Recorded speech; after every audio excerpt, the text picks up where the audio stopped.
Hello everyone, আসসালামু আলাইকুম। শুভ সকাল। আজকেও সকালবেলা ছাদ বাগান থেকে সবজি হারভেস্ট করে রান্না করব। এখনও নতুন নতুন গাছগুলোতে সিম হতেই আছে। এই যে কয়েকটা লাউ শাক তুলেছি, সিম। এই যে আমার মেয়েও চলে আসছে আমাকে হেল্প করার জন্য। ইয়েস, আমাকে হেল্প করো। তুমি একটু অসুস্থ ওই জন্য।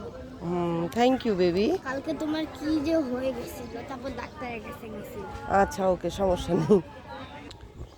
এই যে গাছের বরবটি, এটা কিন্তু একেবারেই পুরোট হয়ে গেছে। আর বিশ্বাস করেন, মানে এত বড় বরবটি, দেখি সোনামণি একটু মাপ দেখি কত বড়। তুমি দাঁড়াও, এই যে দেখেন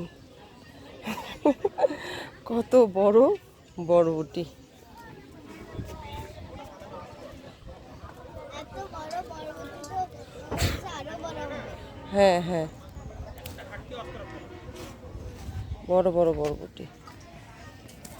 এই যে দেখেন এখানটাও ঝুলছে কত বড় বরবটি। এটা থাক, এটা আরেকটু হবে। এই দিকে আমরা তুলে ফেলি লাউ শাক, কুচি কুচি লাউ শাক। জিনিসটা অল্প হোক, কিন্তু এখন খেতে দারুণ মজার।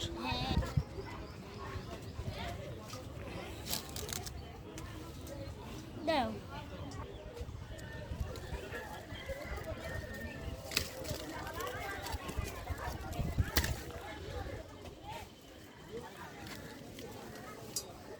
হ্যাঁ, হয়ে গেছে নাও। আর এই যে প্রতিদিনই আমাদের একটা দুইটা করে কুমড়ো ফুল ফুটে, আর আমি সেটা নিয়ে যাই। হয় কোনো দিন চপ বানাই দিই, অথবা কোনো দিন হচ্ছে ডিমের সঙ্গে এটাকে ভাজি করে দিই। কি সুন্দর। এই যে এই দিকেও আবার আমার হচ্ছে ব্ল্যাক কালারের যে বরবটিটা আছে, সেটাও কিন্তু হয়েছে অনেক অনেক। এই যে এইদিকে, এই যে এখানে আরও হচ্ছে, ওই যে ওই সাইডে হয়েছে, খুব সুন্দর। তারপরে যে এখানে হয়েছে, চমৎকার। টমেটো। পেকে লাল টসটস হয়ে আছে। এই যে টমেটো তুলে নিলাম। এই যে এখানেও কিছু বরবটি আছে। মানে ছাদ বাগানের এটা একটা সুবিধা, বাগান ভর্তি শুধু ফল ফসল, বুঝছেন। যদিও আমার হাজবেন্ডের পছন্দ না, শুধু গাছ আর গাছ লাগিয়ে রেখেছি এবং কষ্ট হয় পানি দিতে, কিন্তু আমার কাছে এগুলো হচ্ছে অতুলনীয় পাওয়া।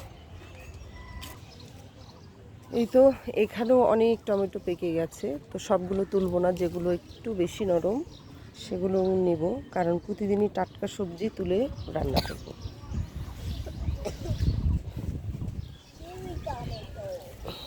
এই যে টমেটো গাছ এখন পুরাতন হয়ে গেছে, গাছ অনেক গাছ মরে যাচ্ছে। এই যে চেরি টমেটো, উফ, এটা তো একেবারে কি বলবো, আঙ্গুরের মতো।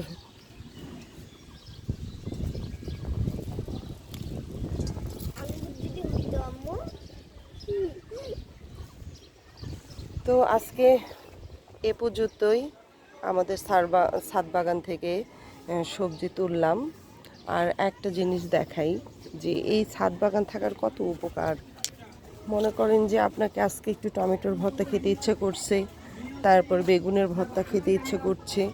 আমি কি করলাম, সকালবেলা এখানে রান্নাবান্না হয়েছে, আর আমি খুব সুন্দর গাছ থেকে পেড়ে টাটকা টমেটো আর বেগুন চুলার মধ্যে দিয়ে দিলাম। সন্ধ্যার সময় ইফতারিতে খাওয়া যাবে। কি চমৎকার ব্যাপার না, জাস্ট গাছ থেকে তুলে টাটকা টাটকা দিয়ে দিলাম। তো এভরিওয়ান, ভালো থাকবেন, সুস্থ থাকবেন, দেখা হবে পরের নেক্সট ভিডিওতে। ইয়েস, আল্লাহ হাফেজ। Good bye. আশা করি আপনারা রোজা ইফতারের সময় আপনারা এসব রান্না করে খেতে পারেন। আপনারাও মনে হয় ফসল আছে। ঠিক আছে, আসসালামু আলাইকুম। টাটা।